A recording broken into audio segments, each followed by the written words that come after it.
Hello friends, ఎలా ఉన్నారు? మీరందరూ బాగున్నారని నేను అనుకుంటున్నాను. సో ఈరోజు టాపిక్ మంది టెన్షన్ గురించి. మరి ఈ టాపిక్లో వెళ్ళే ముందు మీకు చిన్న రిక్వెస్ట్. నా వీడియో అయితే చాలామంది చూస్తున్నారు, లైక్ కూడా చేస్తున్నారు, కానీ సబ్స్క్రైబ్ చేయడం తక్కువ ఉంది. కాబట్టి నా వీడియో మీకు నచ్చితే దీన్ని సబ్స్క్రైబ్ చేయండి, లైక్ చేయండి, అదేవిధంగా చాలామందికి షేర్ చేయండి. ఓకే, సో ఈరోజు మన టాపిక్లో వెళ్తే దీని గురించి టెన్షన్ గురించి మాట్లాడుకుంటాం. సో ఈరోజు మనం పెద్దవాళ్ళ దగ్గర నుండి చిన్న పిల్లల వరకు ఒకటే పాయింట్: టెన్షన్ టెన్షన్ టెన్షన్. ముసలి వాళ్ళకు టెన్షన్, అన్ఎంప్లాయీ టెన్షన్, ఎంప్లాయీకి టెన్షన్, మ్యారీడ్ పర్సన్స్కి టెన్షన్, అన్మ్యారీడ్కి టెన్షన్, స్టూడెంట్కి టెన్షన్. ఇలా ప్రతి ఒక్కరు టెన్షన్ పడుతున్నారు. బట్ ఒక్కటి గనక మనం ఆలోచిస్తే ఈ టెన్షన్స్ని మనం దూరం చేసుకోగలుగుతాం. ఏంటంటే, ఈ టెన్షన్ పెరిగేది మనకేంటంటే, దేని గురించి అయితే మనం ఎక్కువ ఆశిస్తామో, అది పొందాలని కోరుకుంటామో, అప్పుడే మనకు ఈ ఫీలింగ్ అనేది కలుగుతుంది.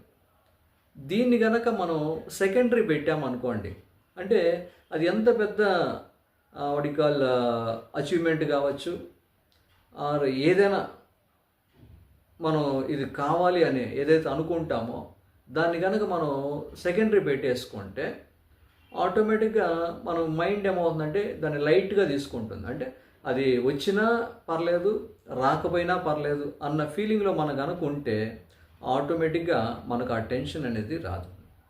ఈ టెన్షన్తో మీ అందరికీ తెలిసిందే, డిసీజ్ అని వచ్చేస్తాయి, అంటే పేషెంట్గా మారిపోయే అవకాశాలు ఎక్కువ టెన్షన్ పడితే బీపీ వస్తుంది, షుగర్ వస్తుంది, థైరాయిడ్ వస్తుంది. ఇవన్నీ కూడా దీనికి రీజన్స్ వచ్చేస్తాయి. కాబట్టి దీన్ని కనుక మనం దూరం చేసుకుంటే మనం హెల్తీగా ఉంటాం. ఎందుకంటే జీవితంలో మనం ఏదైనా సాధించగలుగుతాం, కానీ హెల్త్ కనుక పోతే దాన్ని మనం తిరిగి తెచ్చుకోలేము. కాబట్టి ఈ టెన్షన్ని మనం అవాయిడ్ చేసుకుంటే, దీన్ని అవాయిడ్ చేయాలంటే ఏం చేయాలి? ఏదైతే మనం ఎక్కువ ఆలోచిస్తున్నామో అనేది తగ్గించుకోవాలి.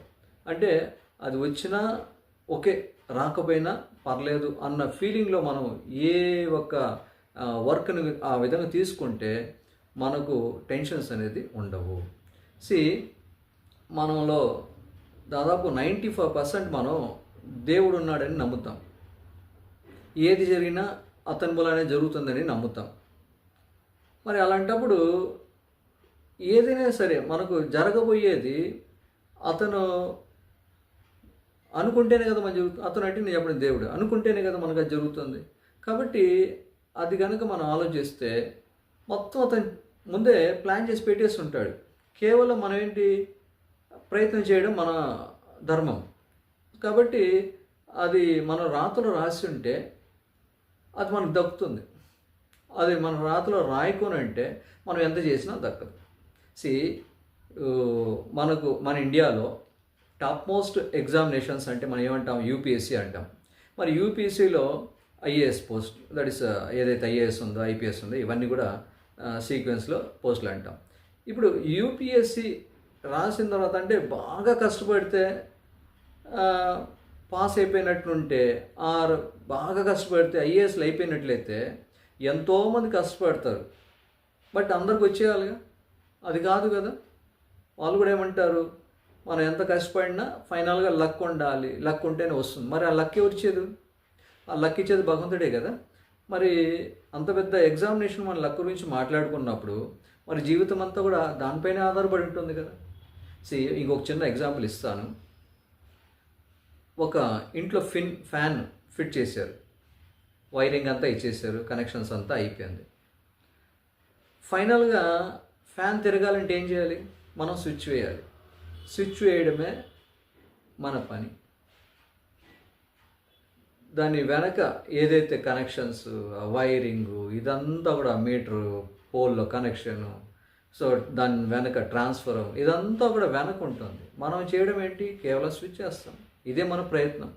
ఇది కూడా అంతే. లైఫ్లో ఏదైనా సరే మనం సాధించాము అంటే పూర్తిగా మన కష్టంతో జరగలేదు, అది భగవంతుడు రాసి ఉంటే జరుగుతుంది. ఈరోజు మనం చూస్తున్న సెలబ్రిటీస్ కావచ్చు, ఆర్ పెద్ద పెద్ద ఇండస్ట్రియలిస్ట్ కావచ్చు, వీళ్ళందరూ కూడా ఆ రేంజ్కి ఎదిగారంటే అది వాళ్ళ కష్టంతో అనేది లేదని చెప్పడం లేదు, కానీ అది కేవలం వాళ్ళ ప్రయత్నం, దాని ప్రతిఫలం అంతా కూడా ఇచ్చేది అతను.